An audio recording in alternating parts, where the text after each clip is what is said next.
Hola, Ricardo. Un gusto compartir finalmente. Sí, claro, acá estamos. Yo creo que la idea esta de José María es muy buena acerca del podcast, en lo que hacemos nosotros. Yo creo que hay que difundir más todo lo que es cardiopatías congénitas, el rol de la ecocardiografía, así que bueno. Claro. Me acuerdo que tuviste el Texas Children, pero estabas en cateterismo. Sí, el asunto es cómo llegué a la ecocardiografía. Fue una situación verdaderamente circunstancial, porque efectivamente yo era hemodinamista y estuve en el Texas con Charles Mullins para los cierres de conducto y CIA, y ya no quiero decir en qué año, pero fueron hace algunos años. Y luego la vida me llevó a la ecocardiografía. En el instituto estaba María Rilarsam. Claro. Y ella regresa con un proyecto de trabajo a Holanda, y entonces Jesús Vargas y Ángel Romero por alguna razón piensan en mí para la ecocardiografía. Y es así como llego, y es donde me he desarrollado, donde he crecido y lo que más he disfrutado todos estos años. Así fue mi inicio. Bueno, has crecido. Yo creo que has hecho un trabajo ejemplar. Tu nombre es reconocimiento de un trabajo científico y de calidad. O sea que yo creo que creo que la vida, no sé, es muy paralela a la forma en la que yo empecé. Terminé la residencia de pediatría y mi mentor, el doctor Alday, yo siempre me quise ir del país, quería tener una experiencia afuera. Y es más o menos parecido. Yo quería hacer rehabilitación, hacía terapia intensiva recuperatoria de pacientes cardiovasculares. Y iba a ir a Brompton, en Londres, y no sé si tú te acuerdas de este conflicto que hubo entre Argentina e Inglaterra. Sí, claro. Me cancelaron la visa. Ajá. Y terminé en Italia. Y iba en toda esta parte de recuperatorio, postoperatorio, hasta que retorna de Londres Mario Carminati. Mario Carminati recién era cuando todo esto del 2D en Londres tenía todo este agua que estaba Jim Huta, o sea que te da, Pues en la parte fetal. Exacto, te da toda una idea del tiempo. En las Y etapas. cuando yo vi todo, en ese momento estaba todo lo del EndMode, que me parecía una cosa así jeroglífico. Medio de ciencia ficción. Exactamente. Y cuando vi el 2D y cuando vi movimiento, y cuando dije, esto es lo que yo quiero. O sea que un poco es paralelo, parecido. Creo que ahí me di cuenta que lo mío eran las imágenes. Le debo estar agradecido muchísimo a Mario Carminati. Y mira lo irónico de la vida. Ahora Mario Carminati hace cateterismo. Sí. Nunca sabe, uno tiene un objetivo en la vida, pero la vida nos tiene preparados otros caminos. Y así también fue como nos encontramos, en una forma circunstancial, compartiendo en México, en Guadalajara. ¿Y quieres decir la otra parte? Sí. Fue un tour. Fue un tour por tequila. Mira vos. Así fue. Siempre llevándome por el buen camino del conocimiento, de las buenas cosas. Cierto. Así es. Pero yo creo que esto es para la gente joven. Yo creo que uno tiene una idea o quisiera hacer ciertas cosas, pero la medicina y lo nuestro ha evolucionado tanto que creo que por eso yo siempre y esto especialmente para Latinoamérica, yo siempre he dicho que más que software o equipo, todas las cosas, a la gente joven hay que darle la oportunidad de que vea, que experimente ideas diferentes, programas diferentes, o sea que esté expuesto a lo que... Yo creo que en esas exposiciones cuando la mente se abre y ahí es cuando ideas y programas empiezan a salir y a progresar. Claro. Y creo que tengo que darte crédito porque tu programa, tú lo has perpetuado, eso es parte del dogma de ustedes, es que hay que estar abierto a nuevas ideas. No se ve en todos lados, eso te diría, ¿no? Sí, yo creo que eso es un aprendizaje de lo que tenemos y el beneficio o el privilegio de los años, ¿no? que aprendemos a estar abiertos a las nuevas oportunidades y además cuando haces algo, que lo hagas con mucho gusto. Yo creo que esa es la única forma en donde, aparte de disfrutarlo, uno se enriquece y enriquece a los demás, aprende continuamente, ¿no? Entonces ha sido un buen camino, creo yo, todos estos años. Sí, es muy válido lo que dice. Lo único que tendríamos que recordar es que hay cosas básicas en lo nuestro que hay que respetar. Así es, Y exactamente. creo que tú lo dices siempre y apoyo constantemente y en los fellows también se lo digo. La cardiopatía congénita y sobre todo en imágenes eh, puede ir por muchos juguetes nuevos, todas cosas, pero la morfología Es la base. es la base. Así es. Como ayer se dijo de que la clínica es soberana, yo creo que para lo nuestro, y hablando ya más desde las imágenes, desde el punto de vista, digamos, ecocardiográfico, un buen diagnóstico morfológico maneja ese paciente Definitivamente. desde muchos puntos de vista. Así es, definitivamente. La morfología es lo que yo les digo a mis residentes que están terminando cardiología pediátrica. Ustedes todo lo que aprendieron de la cardiología pediátrica en las imágenes lo van a comprender. Y lo primero es la morfología. Si no saben de cardiopatías congénitas y la morfología, embriología, es muy difícil que hagan diagnósticos porque no van a concretar finalmente lo que ven, porque no van a saber lo que ven. Yo tuve la enorme oportunidad de tener al doctor Luis Muñoz y de la mano del primero las especímenes anatómicos desde el punto de vista de la angiografía, porque era diagnóstica principalmente en aquel tiempo.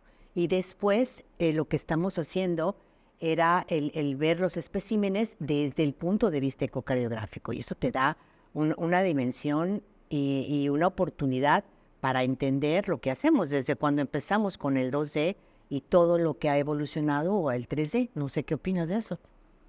Bueno, primero, estoy completamente de acuerdo que, y creo que habría que ponerle énfasis a esta parte de ponerle cierto tiempo y cierta dedicación a espécimes patológicos. Aquellos que tienen oportunidad, por ejemplo, en tu instituto tienen una libre, digamos así, un archivo. Tuvimos. Ya. Sí, ya desafortunadamente. Pero yo creo que hoy en día con la digitalización hay unas opciones.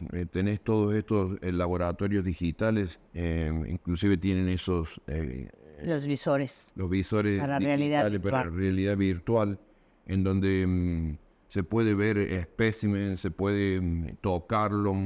O sea, todo esto yo creo que a la gente joven le puede ayudar en caso de que no haya un depósito o un lugar que mantengan todos estos espécimes. Pero creo que el énfasis que quiero hacer es que lo morfológico es primordial. Y yo veo, y hay una tendencia últimamente, que todo el mundo piensa en 3D, le va a resolver ciertos problemas, pero el 3D no lo vas a entender si no has entendido la parte morfológica. Y no solo hablamos de morfología en cardiopatías complejas, sino en todas las cardiopatías, a veces tan sencillas como el entender la morfología de una comunicación interventricular, el poder clasificar y definir que es algo importante. Entonces, la última década yo creo que hicimos la transición y ahí es donde quieren perder el estudio morfológico por cambiar a la función. ¿Cómo ves esta parte de ingreso a la función? Bueno, a ver, me quedé pensando el remarque que dijiste de las complejas. Yo creo que también hoy en día tenemos que poner un poco de extendernos un poco más a lo que está pasando en nuestra especialidad, que es la presencia o lo que se ve de los sobrevivientes de lo que hemos visto nosotros, o sea, este adult con cardiopatía, estos adultos con cardiopatía congénita. Yo creo que por lo menos en el programa nuestro, la morfología cumple, estamos reenfatizando a esta gente que está, digamos, en el lado de adulto, que si van a entrar a esa subespecialidad, la morfología cuenta, no se puede simplificar. Van Praag me lo dijo muchas veces, no se puede simplificar algo que es complejo. Claro, sabio. Y la anatomía, exactamente. Y la anatomía, yo creo que sea un pediatra que va a cardiología pediátrica, sea un adulto que hace un entrenamiento mixto, digamos, de años de cardiopatía congénita después de adulto, tiene que entender la morfología. Por supuesto. Aunque lo esté viendo a los 22 o a los 60 años, básicamente tiene que saber qué tipo fue, qué problema fue, qué comunicación o qué relaciones hubo entre ciertas estructuras. O sea que te quiero aclarar eso porque creo que vamos a esa tendencia. Yo creo que el cardiólogo pediatra tiene que sentirse seguro, confiado de lo que sabe de su parte anatómica. Y cuando se presentan casos de eso, que hace porque en el caso nuestro es una reunión conjunta entre la gente que hace adult congenital y lo nuestro, y una discusión que la persona que hace adult congenital lo tiene que saber manejar, lo tiene que entender y tiene que estar, porque hay discusiones y decisiones hemodinámicas que han tenido mucho impacto en lo que le está pasando a este paciente a los 50 años, y se tiene que entender el porqué. Claro, y además tienen que conocer de técnicas quirúrgicas, porque muchos de estos pacientes ya llegan reparados, ya llegan y tienen que entender no solo las técnicas quirúrgicas actuales, sino aquellas que se hicieron en los primeros años, ¿no? Bueno, nosotros en Texas, Chile, encontrar a un paciente con un Zenin o un Master, tenés que ir para atrás, y si no está digitalizado, olvídate. Y si no, cuando llegan de consulta, esos son imágenes preciadas hoy en día. Claro. La pregunta, o sea, de la morfología, la función, yo creo que es un complemento necesario. Lo que pasa es que, tú eres testigo, que yo vengo hace rato diciendo que un cardiopediatra bien preparado que sabe la morfología, el proceso lógico sería familiarizarse y estar en todo lo que es cómo medir y evaluar estos pacientes. Si uno piensa los avances que ha habido en cirugía, la sobrevida ha mejorado mucho en nuestra población. Lo más lógico es que hay que seguirlo en el tiempo, y creo que evaluar función, mediciones, o sea, todo lo que nosotros llamamos una parte cuantitativa es primordial. Por eso ha habido tanta tendencia a desarrollar Z-score, que es para diferentes tipos de población, de color y de raza, todo este tipo de cosas, porque yo creo que el Z-score es una forma de ver cómo evoluciona ese corazón reparado, o que si no ha estado reparado pero que tiene algún problema como, no sé, Marfan, algo de eso. Yo creo que es una forma. Por eso creería que los laboratorios hoy en día, si no hacen esas cosas básicas, o no enseñan eso, o no promulgan esa idea, se están quedando atrás. Claro, yo creo que esto viene desde la adquisición de las imágenes y qué deben cuantificar en todos los estudios. Posiblemente ya después vayan a ser dirigidos, pero es importante la cuantificación inicial de todo en estudios completos para dar el seguimiento en estos pacientes, sobre todo, ¿no? Bueno, sí, acá me saltan completamente de acuerdo. Yo creo que por eso es importante el protocolo. Exacto. Porque, y yo creo que ahí también está la función del liderazgo, porque yo creo que los jefes de laboratorio tienen que establecer protocolos. Porque si tú me dices, yo te puedo hacer la crítica, sí, ¿qué mido? Porque hay tantas mediciones, y es cierto. Uh-huh. Hemos pasado por años que lo único que se publicaba era un índice nuevo, algo. Bueno, yo creo que ahí está tener un líder o un jefe que, viendo los equipos que tiene, los médicos, o sea, los que se está entrenando, cuál es la población que ellos tienen. Porque si tenés una población que tenés una base muy grande de cardiopatía genética como Marfan, de tipo de cosas, bueno, tenés que desarrollar protocolos específicos para eso.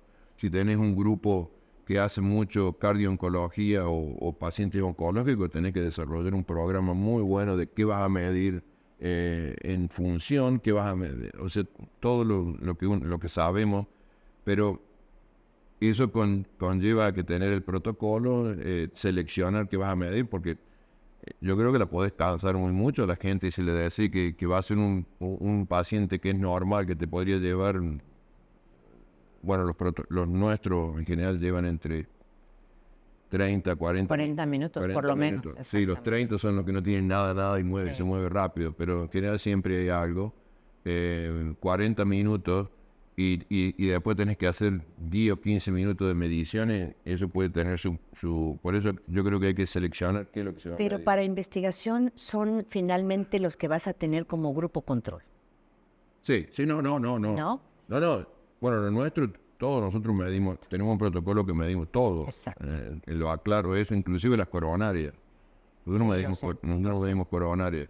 O sea que estoy de acuerdo. O sea, yo creo que mi sugerencia sería protocolizar, seleccionar qué vas a medir. Y eso incluye también a la parte de función. Y eso que función...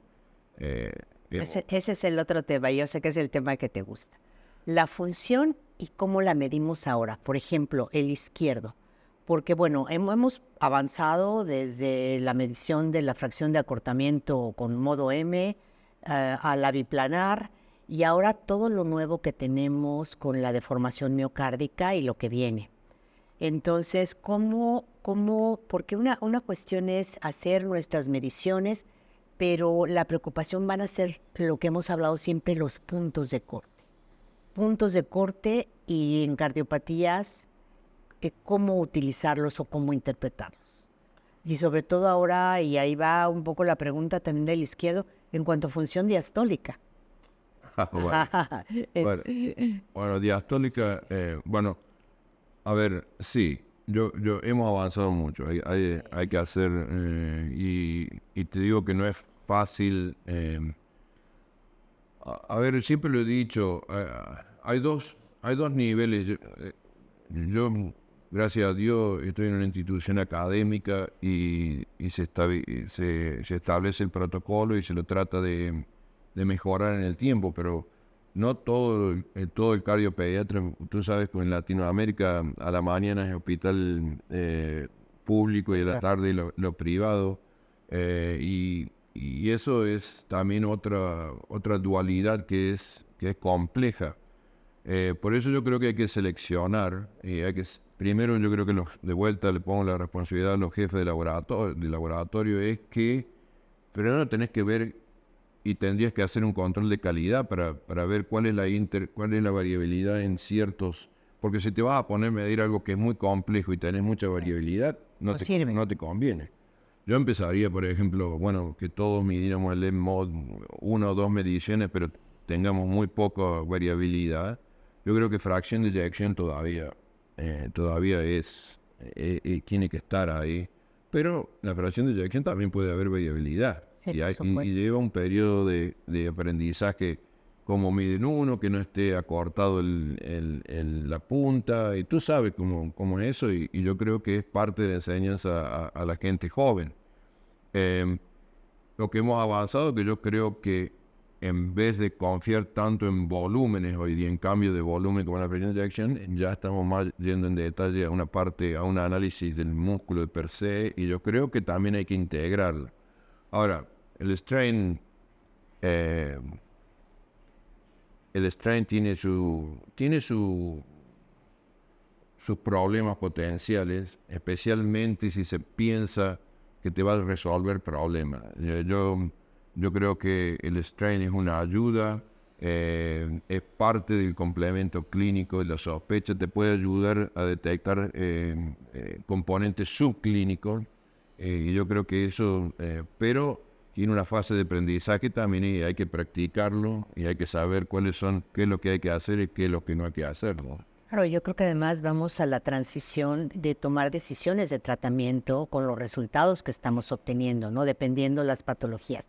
Yo creo que la deformación miocárdica, por ejemplo, en la cardio-oncología, ya ha hecho su papel definitivamente, pero nos quedan grupos, por ejemplo, en cardiopatías congénitas, en posoperados, o en aquellos pacientes como, por ejemplo, las obstrucciones izquierdas, ¿no? En que estás viendo ya un deterioro, pero que todavía la decisión de tratamiento no se basa en eso, sino todavía vamos a decir en gradientes. Entonces yo creo que hacia allá es donde tenemos que impulsar quienes hacemos esta tecnología, no solo el reportar, sino el promover un cambio. Bueno, le estás yo lo vengo diciendo hace bastante acerca de eso. Yo creo que hoy en día un cardiopediatra no es solamente lo morfológico, es lo funcional. Y ya lo funcional, hay ciertas cosas que ya están obsoletas, tenemos que movernos a eso. Yo creo que la cardiooncología ya está establecido un poco eso, pero ¿sabes? El problema que le veo clara es que no tenemos estudios con grandes números de pacientes. Sí. O sea, es muy difícil, y he tenido la suerte, yo te lo he comentado, te lo he dicho y lo sigo diciendo, te invitan a participar en estos guides, en estos guías, por ejemplo, ahora de cardiooncología que está por salir. Y claro, ¿qué consejo diagnóstico vas a dar cuando tenés artículos que te hablan 35 pacientes o 100 pacientes? No tenés uno como hacen los adultos, que tenés estudios que son miles y miles de pacientes, y uno puede inferir o puede sacar conclusiones de qué es lo que tendríamos que hacer. Y ese es el problema grande que tenemos. Y en Latinoamérica es un problema serio. Y sería una cosa motivar a la gente a sacar esto adelante. Y en cuanto a función diastólica, yo creo, tú sabes mi opinión acerca de eso también. Yo creo que si tú así me lo dices rápido, yo lo primero que pienso es o deformación auricular. Sí, yo también. Yo la función diastólica siempre tengo mis reservas, como la hemos medido hasta el momento. Todavía no soy muy convencida de que seamos tan categóricos en cuanto a disfunción con los parámetros que muchas veces son traspolados de los adultos. Entonces, siempre en la función diastólica yo tengo mis reservas, pero creo que va a ser esperanzador el strain auricular. Nada más que el punto del strain es que tenemos que tener primero nuestra curva de aprendizaje y después plantear o saber interpretar los resultados, que creo que es en donde estamos, ¿no? En esta fase de interpretación. Ahora si tú te piensas, teníamos que a lo mejor hacer un approach un poco diferente. Toda nuestra patología tiene disfunción, claro. O sea que si de una forma o de otra, pero toda tiene disfunción. O post-bomba, o problemas isquémicos que no hemos todavía, no hemos metido en esto. Sobrecargas. O sea que esto, a lo mejor tendríamos que pensar en una forma diferente. Lo que estamos haciendo todo esto de la parte de Doppler es porque le hemos copiado de los adultos y lo queremos. Y además que hay componentes fisiológicos que son diferentes. Entonces, en el adulto es una aurícula rígida. Vamos a ver desde el neonato con aurículas complacientes con foramen oval hasta el niño que tiene la patología. Es diferente. Bueno, yo en eso estoy muy de acuerdo con el grupo de Toronto, que estamos en una fase todavía que no entendemos esto, y a lo mejor va a ser, o no tenemos la tecnología o lo estamos encaminando de una forma diferente. Así que eso es lo que yo pienso en la parte diastólica. Pero tienes razón en que tendríamos que hacer en Latinoamérica grupos, porque la verdad es que la mayor parte de los equipos ya lo trae integrado. O sea, ya no es una tecnología que esté tan aislada o tan de difícil adquisición, ¿no? Y técnicamente es relativamente sencillo. Entonces creo que deberíamos de formar grupos más grandes de estudio. No, estoy de acuerdo.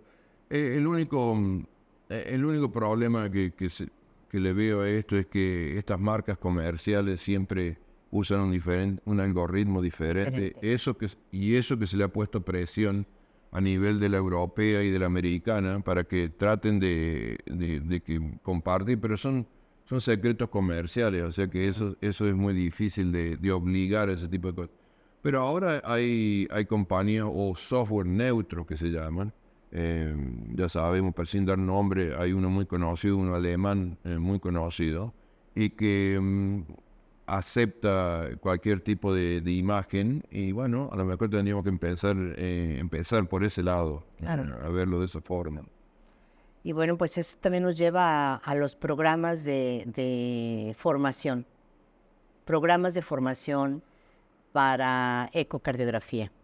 ¿Qué hacemos con ello? Porque hay una gran diferencia en la formación en diferentes países latinoamericanos comparados, e incluso en Europa o en Estados Unidos, ¿no? O sea, hay programas muy diversos de formación. ¿Qué hacemos ahí?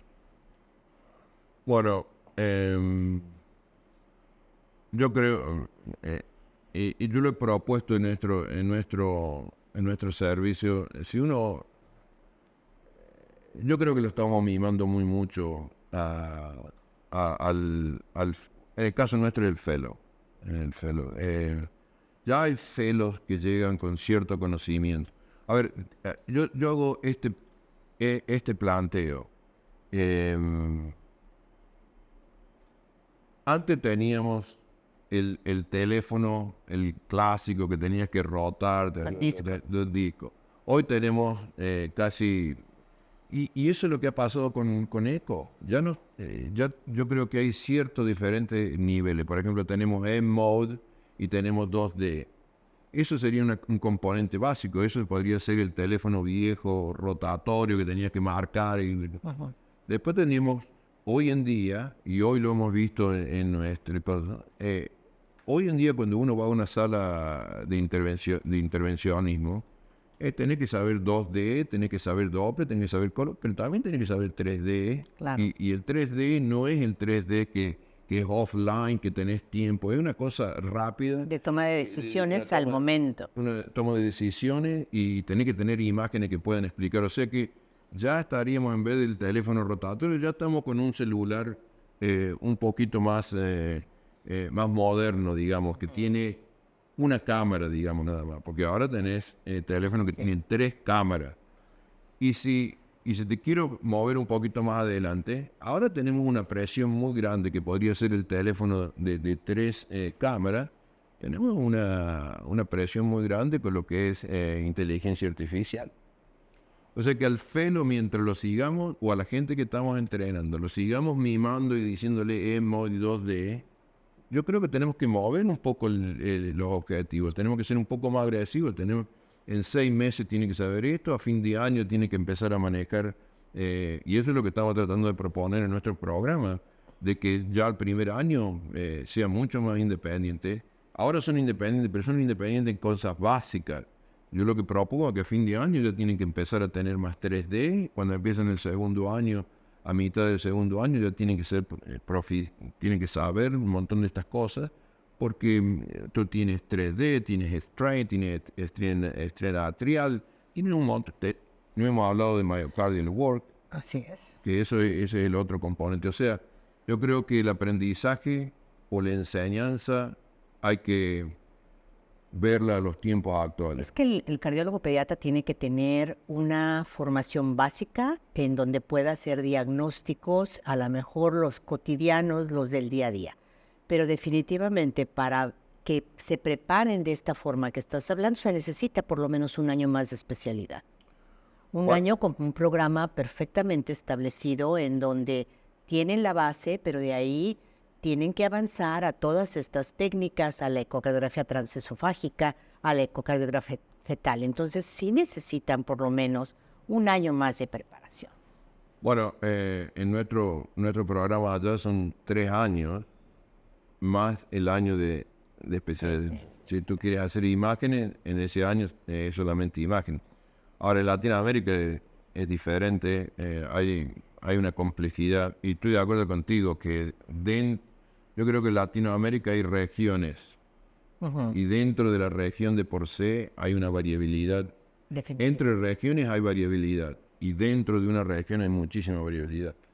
Y eso ha sido la función, y ha sido lo que a mí me ha impulsado envolverme o estar involucrado con CICIAC, en el sentido de tratar de levantar el nivel a todo. Claro, de tratar de unificar los programas y la formación, ¿no? Eso sería espectacular. Sí, yo creo que ese debería ser, es por lo que hemos estado trabajando. Sí. por una formación formal con programas perfectamente establecidos. Bueno, tú sabes que nos han invitado a participar. Ha habido una encuesta muy grande en Europa que le hizo un ex-fellow Colin McMahon y los resultados que encontraron se sorprendieron. Y ahora creo que los americanos han agarrado el cuestionario y lo están revisando. Y Colin me ha invitado si queremos hacer lo mismo en Latinoamérica, así que podría ser una muy buena oportunidad para ver dónde estamos. Por supuesto. Eso, así que creo que es interesante. Yo creo que no me sorprendería que vamos a encontrar diferencias. Yo creo que hay lugares que tienen un programa muy bueno y a lo mejor ese sería el objetivo, tratar de, como tú dices, de ayudar a otros programas que todos tenemos a un nivel mucho más parejo. Porque sabemos que de todos los países hay gente que está preparada, entonces su obligación ahora es formar estos grupos de trabajo y de enseñanza. Sí, lo que pasa es que yo creo que el problema más grande no lo vamos a tener a nivel médico. El problema va a ser a nivel político y gubernamental, porque ahí es donde vamos a tener que trabajar, pero Yo que no creo es que imposible. si hay programas universitarios de cardiología pediátrica, hacer la extensión para la ecografía es solamente eso, Sí. preparar los programas apoyados en las universidades y dependiendo de qué universidad respalda la cardiología pediátrica para hacer la extensión a las imágenes. Pero esto nos lleva a otro punto, Clara, es que si tú vas a tratar de mover el objetivo hacia arriba de cosas, tenés que tener un Ecolab que esté estandarizado, tenés que tener gente que tenga una visión de control de calidad, tenés que tener Ecolab que estén protocolizados. O sea, Pero esos son los objetivos precisamente, ¿no? Es a donde queremos llegar. no, completamente de acuerdo. En eso estamos. Trabajando, sí, por supuesto. Y de ahí, bueno, pues es un paso más allá, la certificación de esos laboratorios y la certificación de los especialistas. Otro punto interesante. Bueno, Yo creo que está establecido, o sea, en Europa ya tienen la forma de hacer estas certificaciones. De alguna manera en Estados Unidos también tienen toda la certificación de laboratorios y en México y en otros países también. Bueno, ¿tú hablas de certificación de laboratorio o de Ambos. De ambos. Bueno, si tú ves el estudio de Europa, hubo muchas sorpresas, de lugares que se creen que están, no es tan unánime. O sea que yo creo que estoy de acuerdo que tendríamos que llegar a ese punto. En cuanto a la certificación de laboratorio, eso, eso va a ser difícil. Yo creo, lo tendríamos que proponer. Lo que y pasa buscar. es que efectivamente quien tiene programas de enseñanza tiene que tener laboratorios con todos los recursos Sí, sí. y estar en los sitios que te provean los pacientes, tienen que estar en centros cardiológicos o de cardiología pediátrica, donde se haga cirugía cardíaca, donde se haga intervencionismo, donde se tenga acceso al fetal, porque si no, pues esos programas no pueden prosperar. Aunque lo que hemos hecho en México es que en los programas universitarios, si algún hospital tiene alguna o menor número de pacientes, se permite la rotación en otros, o sea, se apoyan entre hospitales o entre laboratorios para que la formación sea la misma para todos, ¿no? Y no dependiendo del centro y de sus fortalezas. Entonces, esa es otra forma, el poder, el tener buena comunicación, ocupar en otros hospitales, en otras instituciones, para que quien se esté formando salga lo mejor posible. Sí, sí, estaba de acuerdo. También tendríamos que pensar que tenemos que empezar, y yo y en esto lo aplaudo al grupo brasilero que ya lo han empezado, ya te lo he dicho, hay que empezar con controles de calidad. Los Ecolab no se hace control de calidad. Y te puedo asegurar que al principio yo lo miraba como una cosa, pero nosotros hemos empezado con gente ecocardiografista que han hecho como se le ha permitido, se le ha dado unas horas del día, o sea que una dedicación de su tiempo a hacer control de calidad, se han hecho máster en este tipo de cosas, y ayuda y mucho, ayuda a cambiar la mentalidad, a ver, encontrar el problema, tratar de resolver el problema, y siempre lo hemos dicho y te lo digo, no hay mejor forma de ir a proponer o a tratar de obtener algo de tu jefe o del administrador si tú No tienes llevas, sí, claro, si no si llevas los tienes números. data, Sí. si tienes diagramas, si tienes lo que tú quieras presentarlo en la forma, barra, en lo que sea, es muy difícil que te digan que no. Claro. Te pueden decir que no, pero puede ser porque si no hay plata, por ejemplo, bueno, no hay. Pero se va a tener que justificar muy bien el por qué Supuesto. no. Justificas la necesidad y tienen que haber soluciones. Exacto. ¿No? No sé, Por eso- es importante. Sí, el llevar registro de todo lo que se hace, siempre, siempre, porque tarde o temprano se va a necesitar. Bueno, hay modelos de cómo cambiar y yo creo que a lo mejor en el CICIAC yo lo he pensado de hacer a lo mejor hacer un curso, empezar con cosas básicas. Yo sé que en México hay programas que están muy interesados y el otro día hace poco estuve en Monterrey y yo no sabía que Monterrey tiene una carrera de control de calidad. Me encontré con estudiantes, me pareció muy, muy interesante eso. O sea que yo creo que desde el punto de vista universitario teníamos que asociarnos con cierta gente que está en formación o está en entrenamiento, que vendría a ser como residente, y darle proyectos para que nos ayuden desde ese punto de vista. Exacto, yo creo que tocaste el punto clave, porque se necesita gente preparada para eso. Necesitas, Exacto. o sea, no depende todo del grupo propiamente, No. sino necesitas externos que externos al departamento, me refiero a otras personas que lo puedan evaluar, Bueno, que te ayuden con eso. yo estoy de acuerdo. El ecocardiografista es parte del grupo y él presenta el problema o se ve en el problema. Lo que yo creo que se necesita desde el punto de vista del Ecolab, se necesita que el líder o el que maneja esto no le tenga miedo a estos problemas, porque ese es el problema más grande. No, porque es Miedo en el sentido... para mejorar la crítica. Exactamente. Esto no se trata de criticar a ir acá. Todos hacemos error y todos los hemos hecho.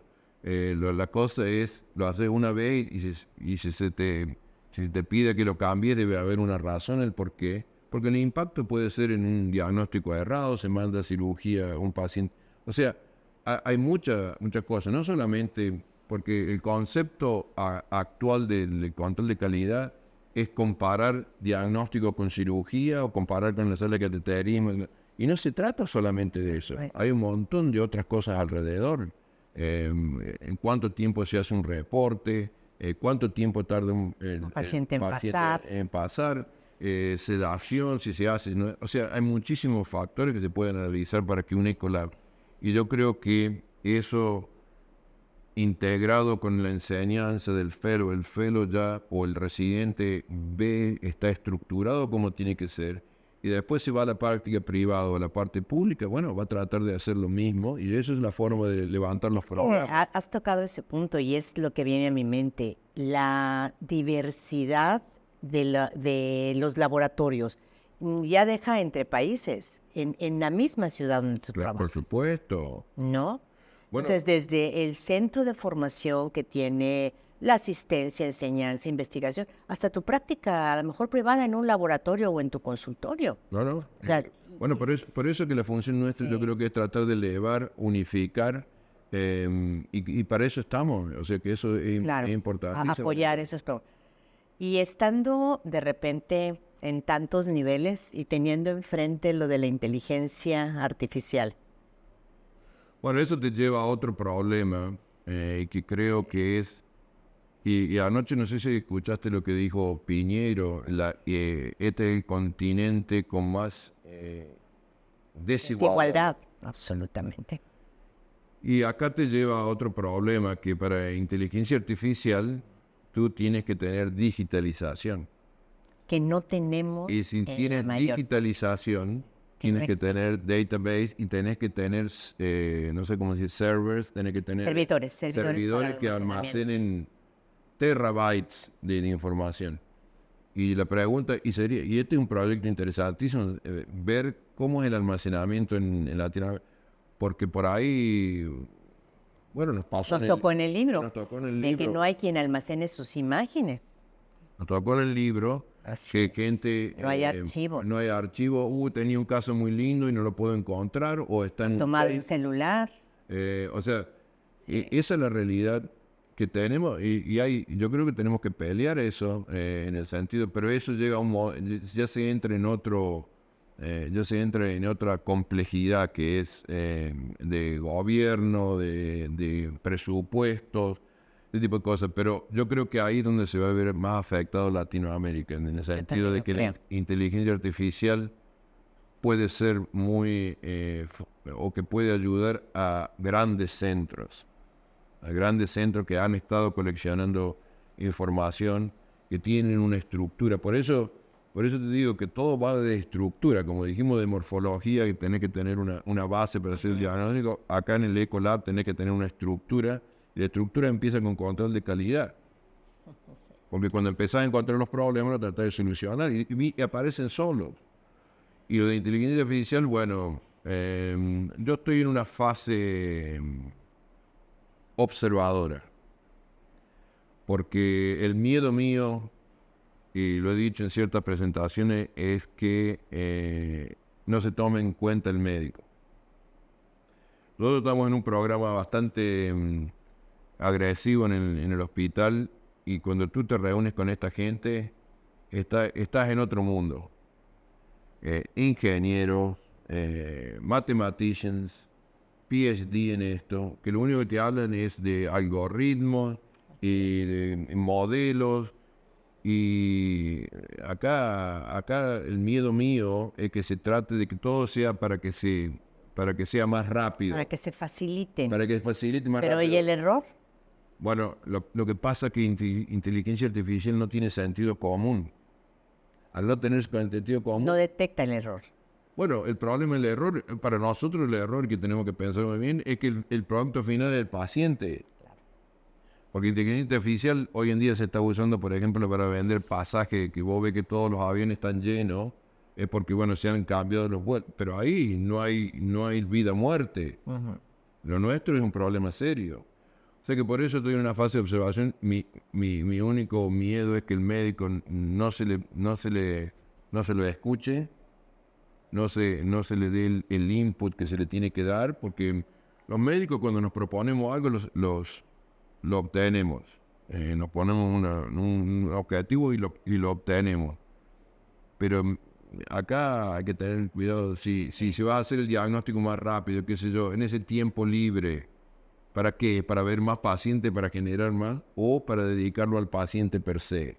Yo creo que es la primera. Yo creo que tiene que ver con cuestiones de economía. Exacto. Y de economía para no precisamente en beneficio para el paciente, creo yo. Bueno, y ahí es donde creo que nosotros... Alguna cosa ayudará en la optimización, en alguna cosa, pero sí, creo que son pasos muy cautelosos. La tendencia nuestra ha sido, y todo está esto del machine learning, no sé, enseñar a las máquinas las cosas.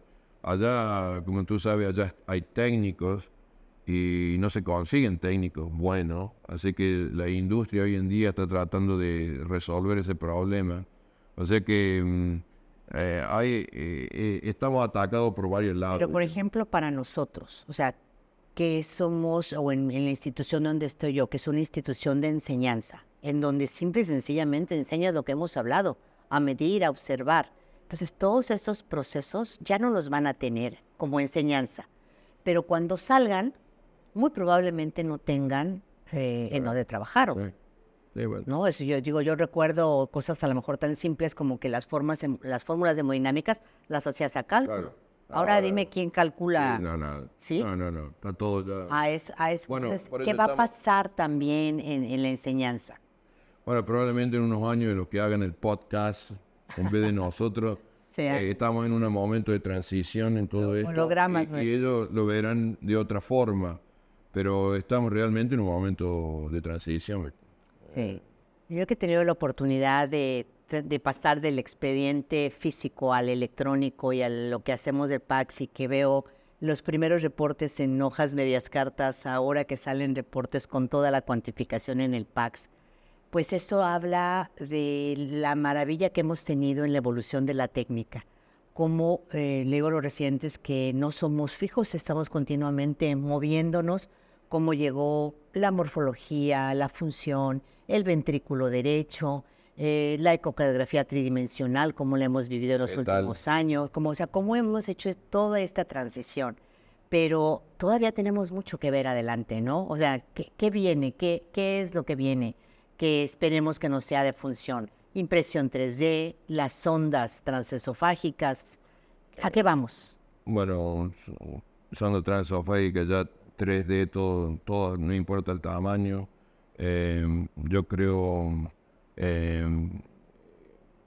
viene y me aventuro a decir, y ya lo estamos viendo con los fellows nuestros, que todo el mundo quiere hacer multiimagen.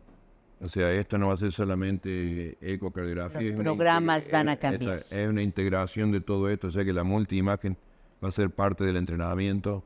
Yo creo que ya para cerrar, quedan tiempo, la gente que viene detrás nuestro, por eso esto es un incentivo para mejorar cada uno en su nivel académico. Yo creo que se vienen tiempos muy, muy buenos. Creo que la imagen que se obtienen hoy en día son espectaculares. Claro, pero yo creo que sí se necesitan programas de enseñanza perfectamente establecidos. Y ya te digo, empezamos desde la ecocardiografía y vamos a terminar en la multiimagen, pero estamos en diferentes partes. Pero como sociedad y a lo mejor nuestra obligación es eso, empujar a los jóvenes a que se preparen, a que sean cada día mejores, a que enseñen. Eso es lo que yo siempre digo, salen a prepararse, pero cuando regresan hagan cambios en sus lugares. Eso yo creo que es lo más importante. Completamente de acuerdo. Muy bien. Un gusto haber hablado entre amigos. Entre amigos, nos faltó nuestro cariño siempre para Ricardo, siempre buenas discusiones con Ricardo Mismo, y Clara. además mucho aprendizaje toda la vida. No, siempre. Un gusto, Clara. Gracias.